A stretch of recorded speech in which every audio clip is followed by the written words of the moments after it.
I didn't do anything. Judas is my friend. So when was the last time you saw him? We were all in the Gethsemane garden with Jesus. Judas kissed Jesus on the cheek, and then the other man grabbed him. Can you get us in touch with this Peter? I followed to my side to this place called the courtyard, but I stayed outside the gate. Did you know him? I didn't know him. You know somebody named Governor Pilate?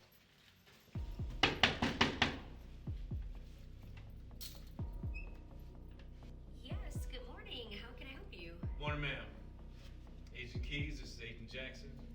We're here investigating the murder. Is Governor Pilate in? Why, yes he is. Come on in, have a seat. I can get him for you. Just give me a moment.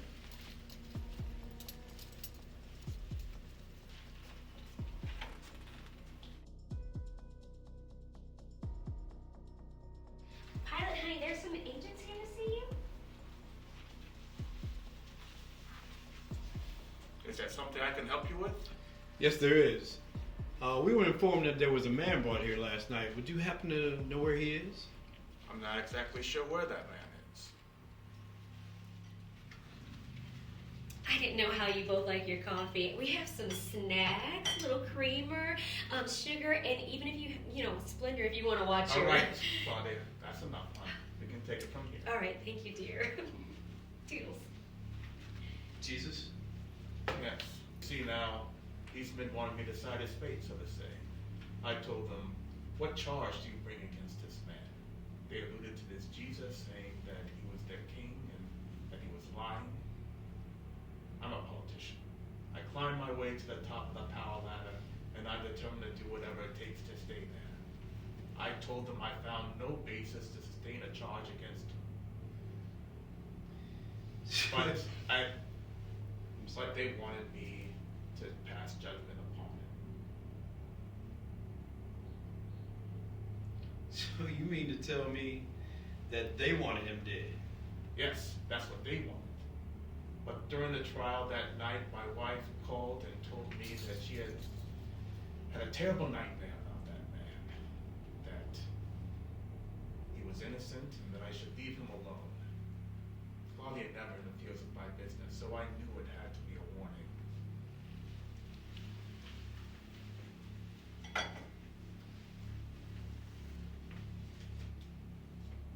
I told them I found no basis to sustain a charge against this man, but they were slick.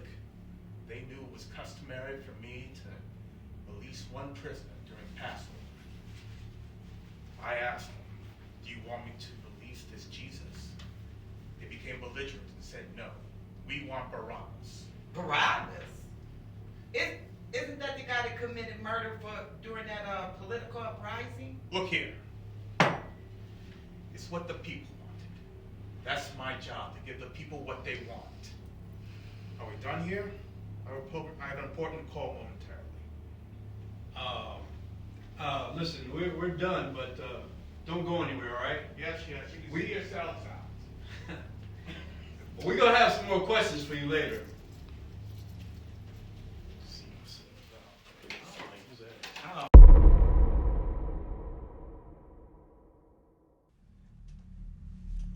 Hey there, Bailey. Do you have anything that you can share with me? One thing I can say is that he died a horrific death. All of his injuries are consistent with a crucifixion type murder. I can calculate that he suffered about 6 hours hanging on that cross. His skin was quite tender. I noticed that there was an eyewitness that noticed him sweating what appeared to be drops of blood. You know, there is a rare medical condition called hematihydrosis, during which the capillary blood vessels that feed the sweat glands break down. Blood released from the vessels mixes with the sweat. Therefore, the body sweats drops of blood. This condition results from mental anguish and high anxiety. They found these items at the crime scene. Well, you know, he has some nasty head wounds. What could have caused those wounds? Those wounds, my friend, would be from this crown of thorns. They had to have placed it on him while he was alive. The thorns from the crown pushed so deeply, causing him to bleed profusely. They also caused damage to the nerves that supplied the face, which caused intense pain down his face and neck. Well, what would have caused his flesh to be ripped off his back like that?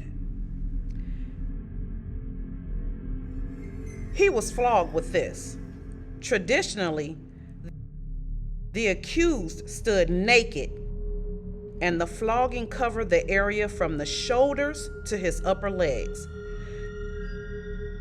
As you can see, this whip consists of several strips of leather. In the middle of the strips were metal balls that causes deep bruising. Attached to the tip of each strip of leather was a piece of bone, likely sheep's bones.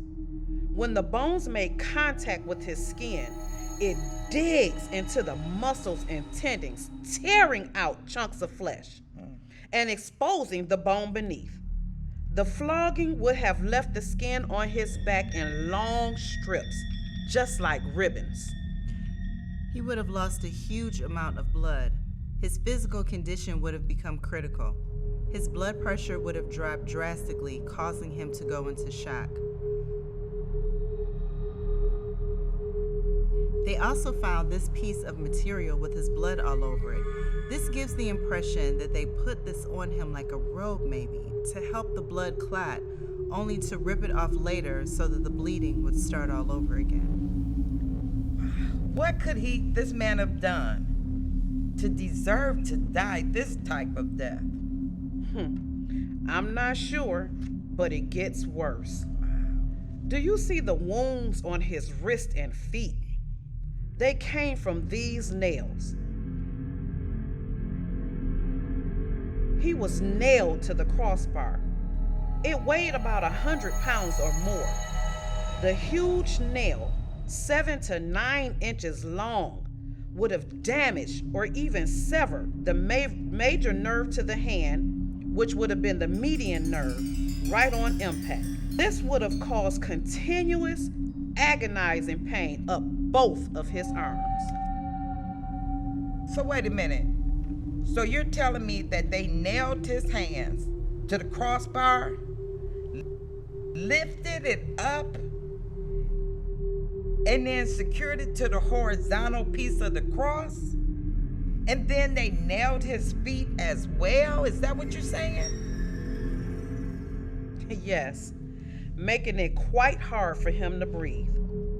Once the victim is secured, the guards lift the patibulum and place it on the stipes that are already in the ground. As it is lifted, his full weight pulls down on his nailed wrists, and his shoulders and elbows dislocate. In this position, his arms stretch to a minimum of 6 inches longer than their original length. It is highly likely that his feet were nailed through the tops.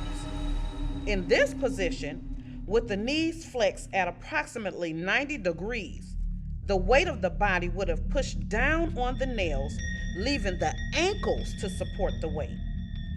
The nails would not have ripped through the soft tissue, as would have occurred with the hands. Again, the nail would have caused severe nerve damage and acute pain as it severs the dorsal-pedal artery of the foot. Normally, to breathe in, the diaphragm must move down. And to exhale, the diaphragm rises. But with his body being nailed the way it was, the air can only move into his lungs. But he must push himself up on his nailed feet, causing excruciating pain to exhale. Someone at the crime scene said they hear him say, "Forgive them." Can you imagine that? Despite his pain, he forgave his murderers while he was suffocating. The decreased oxygen causes damage to the tissues. The capillaries begin leaking watery fluid from the blood into the tissues. This results in a buildup of fluid around the heart and lungs. The difficulty surrounding exhalation leads to a slow form of suffocation. Right. With a collapsing lung, failing heart, dehydration, and the inability to breathe, it's easy to say that this man suffocated. And the decreased oxygen likely caused a heart attack, or even his heart to burst. He suffered a slow and painful death. Suffering this guy went through. And for what? Why? Thanks, Belly. Thanks, Joan.